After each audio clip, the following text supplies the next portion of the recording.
Hello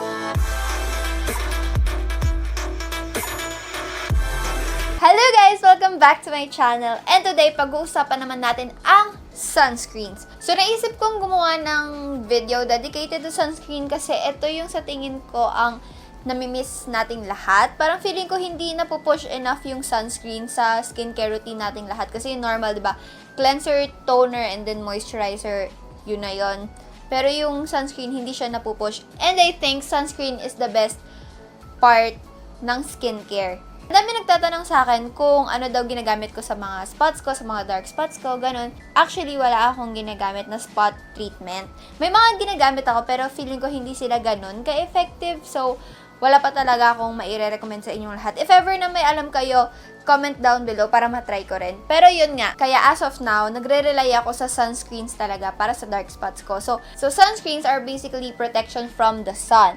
So, yung sunscreen, pag nilagay mo siya sa face mo, nabablock niya yung UVA, UVB rays from the sun. Basically, letting your skin to heal itself dyan. So, example, ito, di ba, may dark spot ako. Di ba, nung parang last week, di ba, nakita nyo ang laking pimple niyan. So, nung nag-heal na siya, naging spot na siya dyan.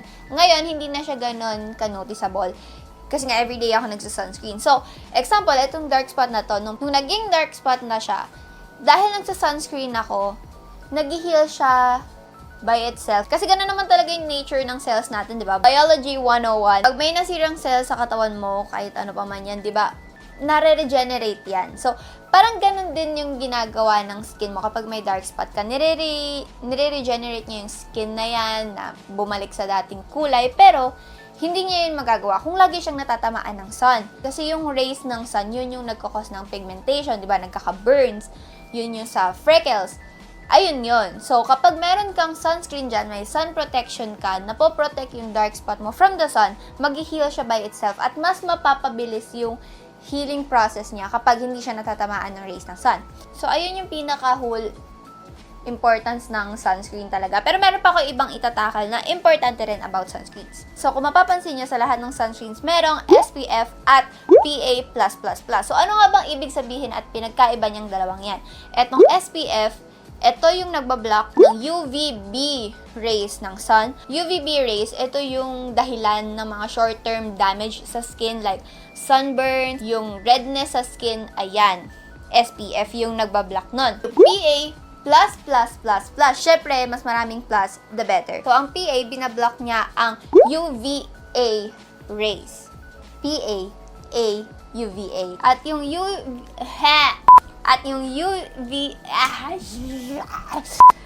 UVA rays, siya yung responsible sa long-term damage such as letter A, aging, and wrinkles. Ayun. So, SPF UVB for burns at PA for UVA aging. So, ayun lang yung palatandaan niyo sa dalawang yan. So, the higher the SPF number, the better. And the more plus sa PA, the better. Ang nare-recommend na SPF gamitin for daily ay SPF 15 and up. Based on my research, may dalawang explanation yung number sa SPF mo. So, yung unang explanation, the higher the SPF number, the higher the protection ng skin mo from the sun.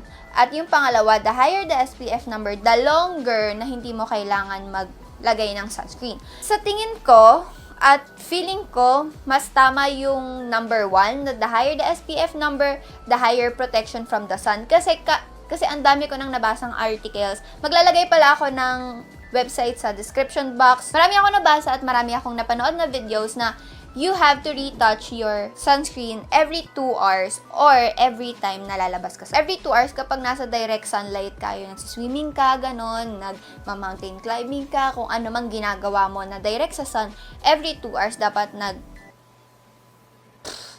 oh my gosh, biglang nag-mute yung utak ko. Maglalagay ka ng sunscreen after every 2 hours.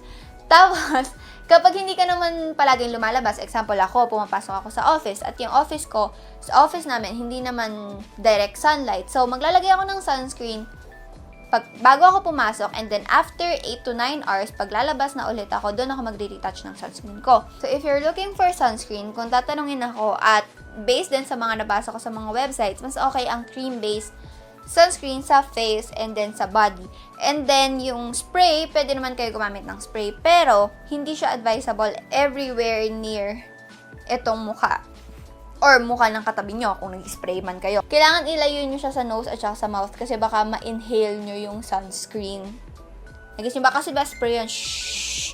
So, pwedeng ma-inhale nyo yun or pumasok sa mouth nyo. And then, better din kapag makakakuha kayo ng sunscreen na water resistant.